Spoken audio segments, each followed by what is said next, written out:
Replacing a worn-out drain plug keeps your Hayward sand filter running efficiently and leak-free.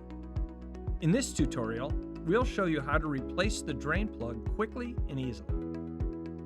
Start with the pump off and turn the multiport valve to the closed position. Remove the old drain plug by turning it counterclockwise. It's normal to see some water drain from the tank during this process. Quickly thread the new drain plug into place by turning it clockwise. Hand tighten it until secure to prevent any drips.